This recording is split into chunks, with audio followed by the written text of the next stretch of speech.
Muy buenas noches amigos del Club Cuántico, estamos reunidos una vez más para discutir de ciencia y rock en esta nuestra radio universitaria.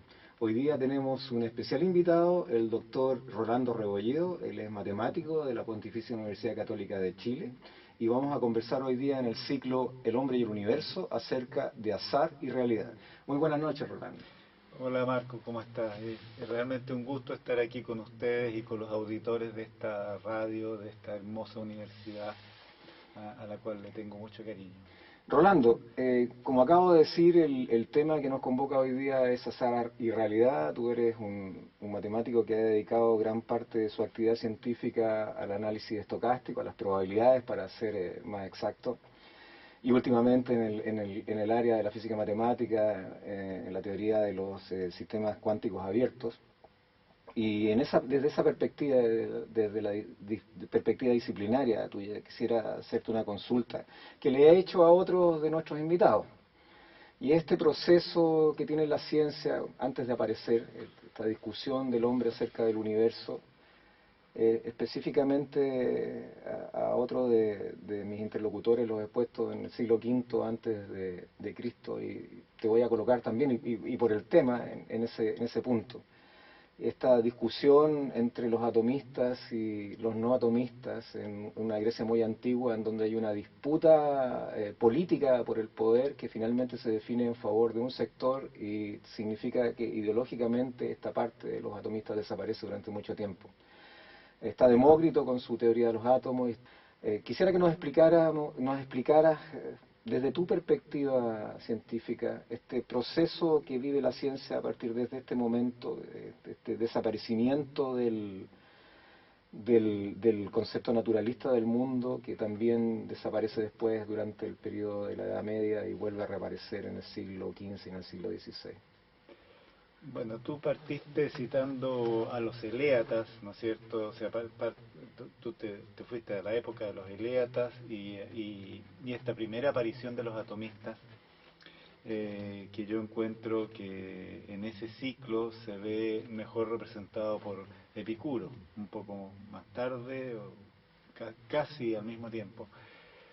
Epicuro es el que plantea una noción de átomo que es más concreta, no es, eh, no es el recurso para explicar el movimiento. O sea, los eleatas antes habían tenido el problema de cómo podían explicar el movimiento y para eso se enredaban con el vacío. ¿Mm? En cambio, lo que hace en su momento Epicuro es plantear la existencia del átomo, plantear la existencia de este grano de materia, por así decirlo, pero además se lo imagina con una dimensión que él llamaba la declinación del átomo. Esta declinación del átomo quizá habría que emparentarla con lo que hoy día llamamos el spin. Era algo intuía en esa época Epicuro al respecto. Pero eh, eh, tú sitúas bien el problema sobre ciertas partes oscuras, digámoslo así, en el desarrollo del pensamiento, más allá del desarrollo de la ciencia, de esta ciencia que era en esa época embrionaria. Era en realidad la filosofía todavía no se, de la filosofía todavía no se desgajaban las ciencias. Las ciencias se vienen realmente a desgajar de la filosofía mucho más tarde, siglo XVIII, XIX, más bien. Bueno, pero en ese momento eh, se vive en Grecia, ¿no es cierto?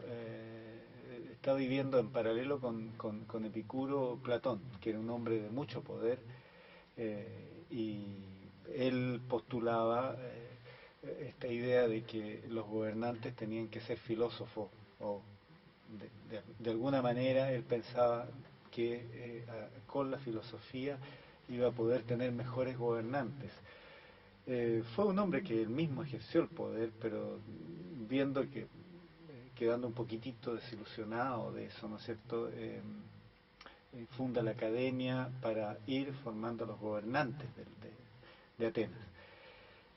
La diferencia con Epicuro es que Epicuro no era un hombre del poder, él se había puesto en lo que hoy día sería prácticamente un barrio marginal, en las afueras de Atenas, pero él trabaja con pastores, con gente que trabaja el campo y al mismo tiempo admite en su grupo a mujeres filósofas, lo cual era impensado en esa época. Cuenta el autor francés contemporáneo Michel Onfray, que yo recomiendo leer, él ha escrito ya varios libros acerca de la filosofía de esa época y también acerca de otros temas más contemporáneos y contingentes. Michel Onfray, de hecho, es profesor de la llamada Universidad Popular en Francia. Bueno, Michel Onfray cuenta que era tal el odio que le tenía a Platón, a Epicuro, que decía, cuentan algunos de los cronistas de la época, que él decía, a este Epicuro habría que quemarle los libros.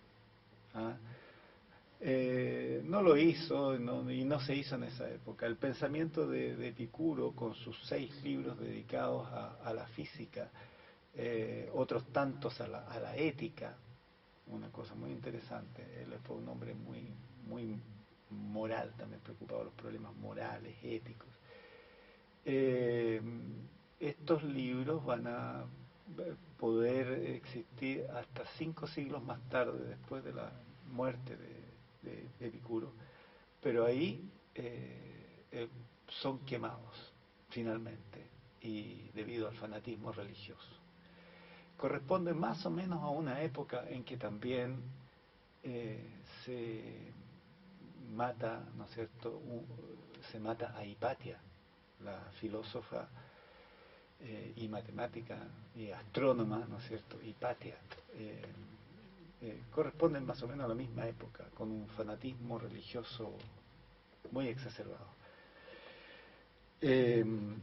Bueno, y dentro de lo importante para completar lo que te estoy diciendo, lo importante de Epicuro y de esta versión del atomismo, y del atomismo en general, diría yo, es que de ahí uno puede entender las raíces del azar.